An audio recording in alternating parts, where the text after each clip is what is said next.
नमस्कार दोस्तों, जय माता दी। आज मैं आपको सावन मास के मंगला गौरी व्रत की कथा सुनाने जा रही हूँ। तो प्रेम से बोलिए मंगला गौरी माता की जय, पार्वती माता की जय। पूर्व काल में कुरु देश में सूतकृति नाम वाला शास्त्र ज्ञाता कीर्तिमान तथा शत्रु रहित राजा था। वह 64 कलाओं का जानकार, धनु विद्या विशारद था। पुत्र सुख को छोड़कर उस राजा को सब आनंद थे। संतान के लिए राजा बहुत चिंताकुल हो गया। जब तथा ध्यान युक्त हो देवी की आराधना की। उसके इस तप से देवी प्रसन्न होकर उससे बोली, हे पुत्र वर मांग। सूतकृति ने कहा, हे देवी, आप यदि राजी हैं तो शोभान पुत्र दो। हे देवी, आपके कृपा रूप प्रसाद से किसी अन्य चीज की कमी नहीं है।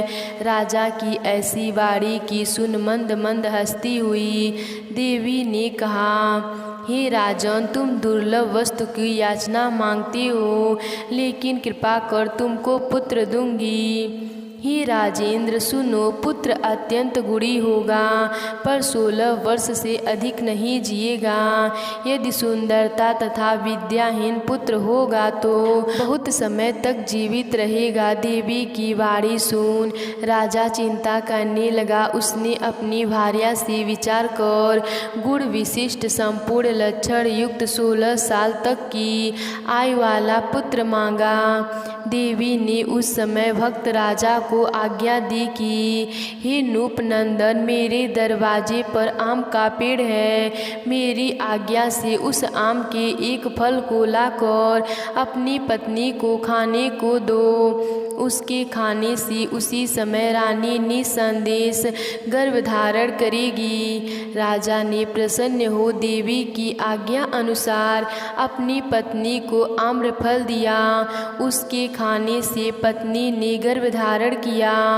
उससे 10वें महीने में देवी तुल्य पुत्र पैदा हुआ। हर्ष शोक से संपन्न राजा ने उस पुत्र का जात कर्म आदि संस्कार करा दिए और शिव स्मरण करते हुए पिता ने उसका चिरायु नाम रखा। जिस समय उसे 16वां साल आरंभ हुआ, उसी दिन से सप्तनिक राजा को चिंता लगने लगी। राजा ने विचार किया, यह पुत्र बड़े ही कष्ट से प्राप्त हुआ है, अपने समक्ष इसकी दुखद मृत्यु कैसे देखूंगा। अतः राजा ने पुत्र के मामा के साथ उसे काशी भेजने का प्रबंध किया। यशस्विनी राजपत्नी ने अपने भ्राता से कहा, तुम कार्पटिक वेश धारण कर इस लड़के को काशी ले जाओ। मैंने पूर्व में पुत्र प्राप्ति के निमित्त भगवान मृत्युंजय की विनती की थी। हे विश्वेश्वर, पुत्र को इसी समय ले जाओ, इसकी यत्न में रक्षा करना। वह अपनी बहन की वाणी सुनकर भांजे को साथ लेकर काशी गया। रास्ते में जाते हुए कई दिन बाद आनंद नगर पहुँचे। वहाँ संपूर्ण समृद्धि से युक्त वीरसेन नाम का राजा था। उस राजा की कन्या संपूर्ण लक्षण संपन्न मंगला गौरी नाम वाली रूप लावण्य संपन्न थी। उस समय वह बालिका सखियों सहित अपने गांव के समीप रमणीक बगीचे में खेल रही थी।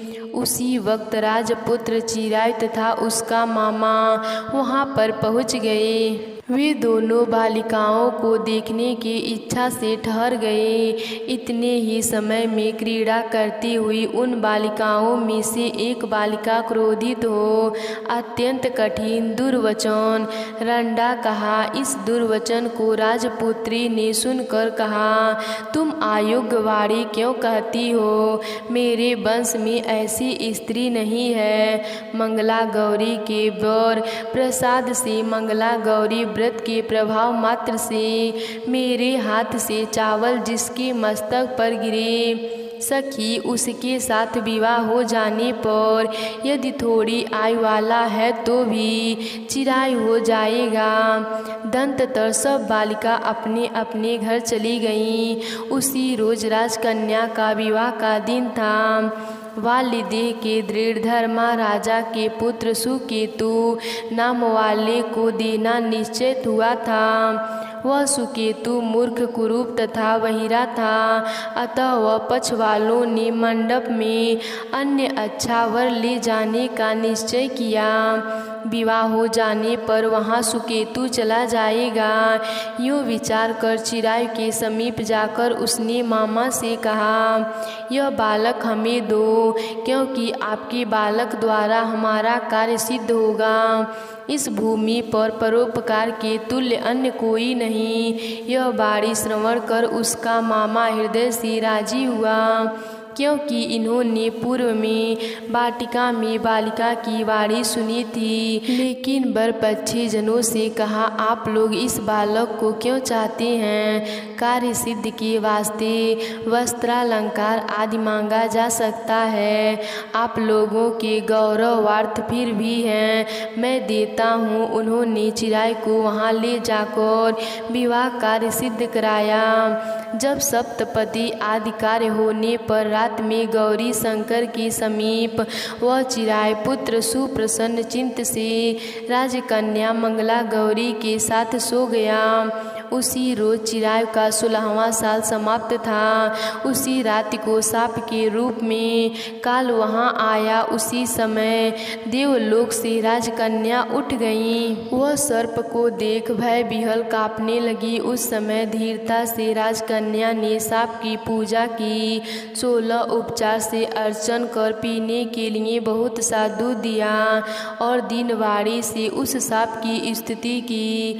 मंगला गौरी ने प्रार्थना की, मैं उत्तम व्रत करूंगी, मेरे पति उस सर्प से जीवित हो, ऐसा कीजिए। इस समय उस सांप ने कमंडली में प्रवेश किया। अपनी चोली से राजकन्या ने उस कमंडल का मुख बांधा। दंततर उसके पति देव शरीर के अंगों को ऐंठते हुए जाकर उठे और अपनी पत्नी से कहा, हे प्रिय, मुझे भूख सता रही है। उसने माता के समीप जाकर पायस, लड्डू आदि लाकर पति को दिया। उसने प्रसन्न चित्त हो भोजन किया। हाथों को धोने के लिए उसके हाथ से अंगूठी गिर गई। वह पान खाकर फिर सो गया। फिर वह राजपुत्री कमंडली पात्र को फेंकने गई, लेकिन विधि विधान से बाहर जाने पर चमकते हुए हार की कांति देख विस्मय को प्राप्त हो गई। उस घट में स्थित हार को अपने कंठ में धारण किया। कुछ रात अवशेष रही तो चिरायु का मामा उसे ले गया। चिरायु के जाने के बाद बरपक्षी जन सुकेतु को ले गए। मंगला गौरी ने उस सुकेतु को देखा तो वह कहने लगी, यह मेरा स्वामी नहीं है। सभी बरपक्षी महानुभाव राजकन्या से कहने लगे, हे शुभे, यह क्या कह रही हो? यदि कोई पहचान हो तो कहो। मंगला गौरी ने कहा, जिसने रात में नवरत्नों की निर्मित अंगूठी मुझे दी, वह इस उंगली में देखकर पहचान करो। रात में स्वामी पति देव ने मुझे हार दिया है। उस हार के रत्नों की सुंदरता कैसी है, यह बताए। यह तो कोई अन्य ही है। रात्रि के समय तो बातचीत हुई तथा भोजन क्या हुआ, उसे भी यह कहे तो यह मेरा पति होगा। यो मंगला गौरी की बाणी सुन सब लोगों ने कहा, ठीक है, ठीक है। लेकिन चिन्हों में से सुकेतु के बताए हुए एक भी पहचान नहीं मिली। तब सब लोग ने मना किया। बरपक्षी जैसे आए थे वैसे ही चले गए। मंगला गौरी के पिता श्रुतकृति ने प्रसन्न चिंत हो अन्न जल आदि का एक सत्र यज्ञ किया तथा पक्षी सब कथा कानो कान सुने कि स्वरूप के कुरूप हो जाने से किसी को ले आए थे। महल के बरामदे में चीक के भीतर कन्या को राजा ने बैठाया। इस प्रकार 1 साल यात्रा करते हुए अपने मामा के साथ वह फिर अपने ससुराल का वृत्तांत देखने के लिए आया। जब मंगला गौरी ने चीक के भीतर से उसे देखा तो लोकंत प्रसन्न हो अपने माता पिता से कहा, मेरे पति आ रहे हैं। सद्गुणों को बुलाकर राजा ने पूर्व कहे हुए सारी पहचान देख पवित्र मुस्कान वाली पुत्री को चिराय को दिया। शिष्य लोगों के सहित राजा ने विवाह उत्सव कर वस्त्र भरण आदि अश्व गज रथ तथा बहुत सी चीजें दे दिया। फिर वह चिराय अपनी पत्नी एवं मामा के सहित कुल नंदन सेना सहित अपने नगर गया। जब चिराय के माता और पिताजी के प्राणियों के मुखारविंद से उसके आने का समाचार सुना तो विश्वास नहीं किया, क्योंकि भाग्य परिवर्तित कैसे हो सकता है। इसी बीच वह चिराय माता तथा पिता के पास आ गया। प्रेम मग्न हो चिराय ने भक्ति द्वारा अपने माता पिता के चरणों में प्रणाम किया और माता पिता ने उसे चिराय का मस्तक सूंघ कर परमा आनंद प्राप्त किया। मंगला गौरी पुत्र वधू ने भी सास और ससुर को प्रणाम किया। पुत्र वधू को सास ने अपनी गोदी में बैठा कर सब बात पूछी। हे महामुनि, मंगला गौरी पुत्र वधू ने श्रेष्ठ व्रत महात्म और जो कुछ इतिहास था सब कहा। शिव सनत कुमार से कहते हैं, हे सनत कुमार, इस मंगला गौरी व्रत को आपसे कहा, इसे जो सुनेगा या कीर्तन करेगा उसके सभी मनोरथ सिद्ध होंगे, इसमें संशय नहीं है। तो प्रेम से बोलिए मंगला गौरी माता की जय, माता पार्वती की जय। किसी गांव में धर्मपाल नाम का एक साहूकार अपनी पत्नी यशोदा के साथ रहता था। साहूकार के पास भगवान का दिया हुआ सब कुछ था।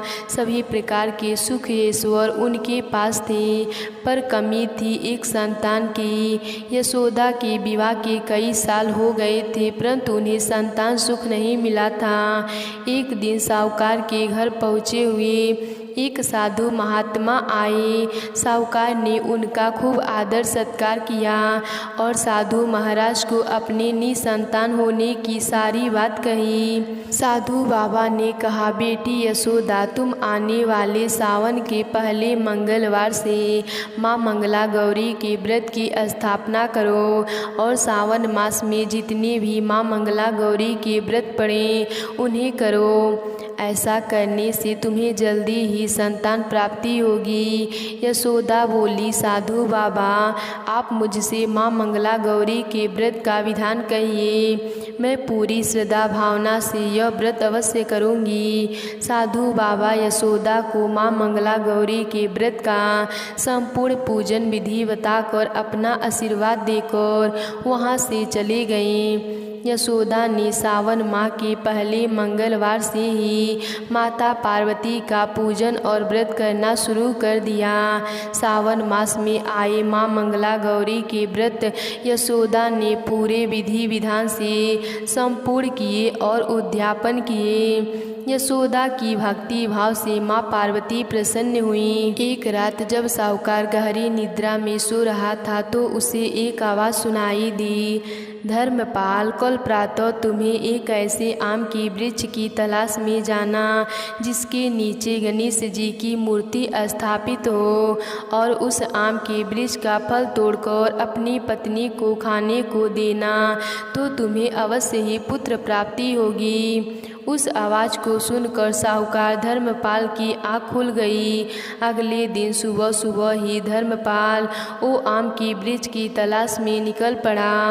काफ़ी दूर चलने के बाद साहूकार को वह आम का वृक्ष मिल जाता है जिसके नीचे गणेश जी की मूर्ति स्थापित थी। धर्मपाल ने न आव देखा न ताव देखा, वह पेड़ पर पत्थर बरसाने लगा ताकि वृक्ष से आम टूटकर नीचे गिर जाए और वह आम को जल्दी से ले जाए।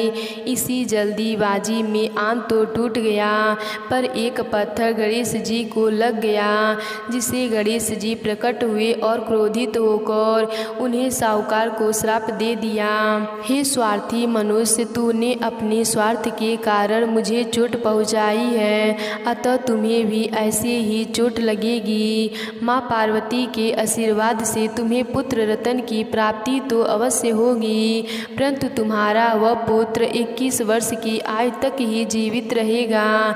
सांप के डसने से उसकी मृत्यु हो जाएगी। इतना कह देने से गणेश जी अंतर ध्यान हो गए। गणेश जी की बात सुनकर साहूकार घबरा गए और वह चिंता में आ गया, परंतु यह बात अपनी पत्नी को नहीं कही। उसने यशोदा को यह आम खाने को दे दिया। कुछ समय पश्चात यशोदा को एक सुंदर पुत्र हुआ। साहूकार और उसकी पत्नी ने अपने बेटे का नाम अजय रखा।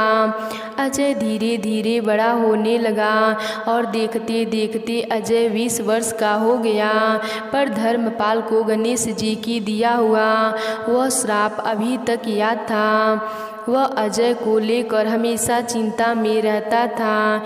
एक दिन यशोदा ने पूछा, क्या बात है जी? मैं कुछ दिनों से देख रही हूँ आप बहुत चिंता में रहते हैं। मैं आपकी धर्मपत्नी हूँ, आप मुझसे अपनी चिंता कहिए। आखिर क्या बात है जिसके कारण आपके चेहरे पर यह चिंता की रेखाएं साफ दिखाई देती है? यशोदा, मैं तुम्हें यह बात बहुत पहले ही बताना चाहता था, पर मेरे साथ तुम भी चिंता में आ जाती।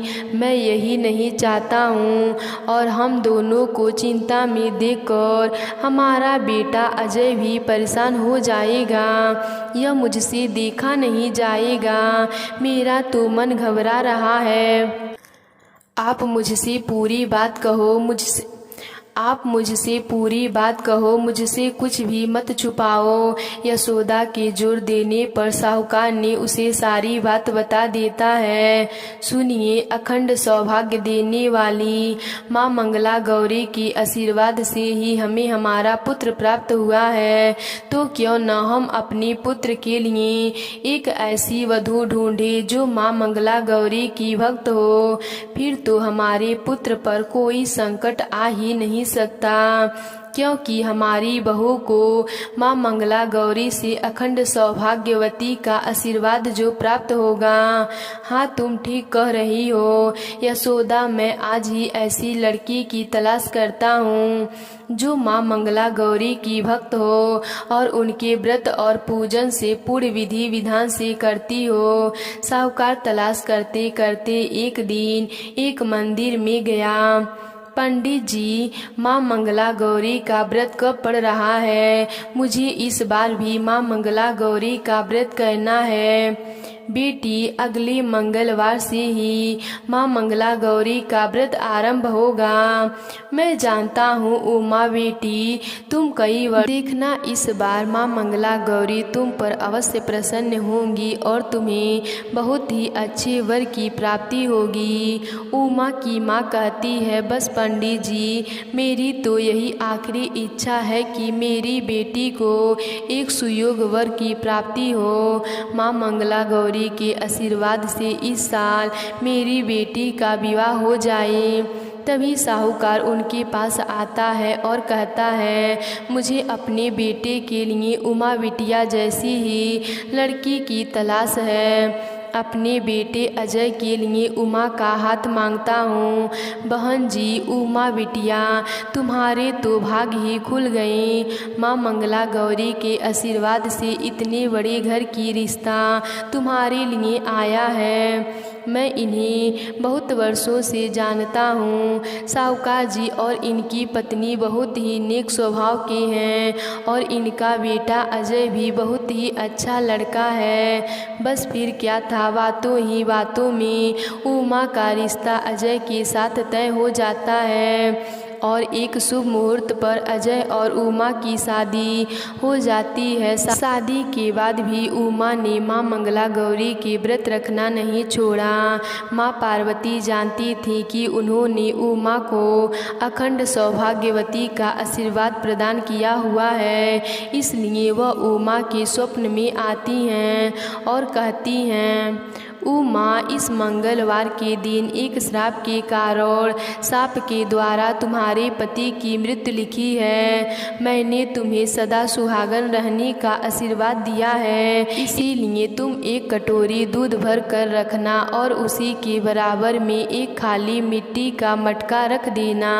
रात के समय जब सर्प तुम्हारे पति को डसने के लिए आएगा तो उस दूध को पीकर वह उस मटके में बैठ जाएगा। उसके पश्चात तुम उस मटके को एक कपड़े से बांधकर जंगल में छोड़ देना। तुम्हारे पति के ऊपर से मृत्यु संकट टल जाएगा। इतना कहते ही माँ पार्वती वहाँ से अंतर्ध्यान हो गईं। उमा सपने से उठी। उसने इस बारे में किसी से कुछ नहीं कहा और मंगलवार के दिन रात्रि के समय जब अजय सो रहा था तब उमा ने वैसे ही किया जैसे स्वप्न में माँ पार्वती ने कहा था। सांप जब आया तो उसने दूध पिया और मटके में बैठ गया। उमा ने मटके के मुंह में एक कपड़ा से बांधा और जंगल में ले जाकर छोड़ दिया और खुशी खुशी घर आ गई। उसने माँ मंगला गौरी का धन्यवाद किया और सबको यह बात बताई। बहू की यह बात सुनकर साहूकार और उसकी पत्नी यशोदा बहुत प्रसन्न होते हैं और सब मिलकर माँ मंगला गौरी को धन्यवाद कहते हैं। तो प्रेम से बोलिए माँ मंगला गौरी की जय, शिव जी की जय।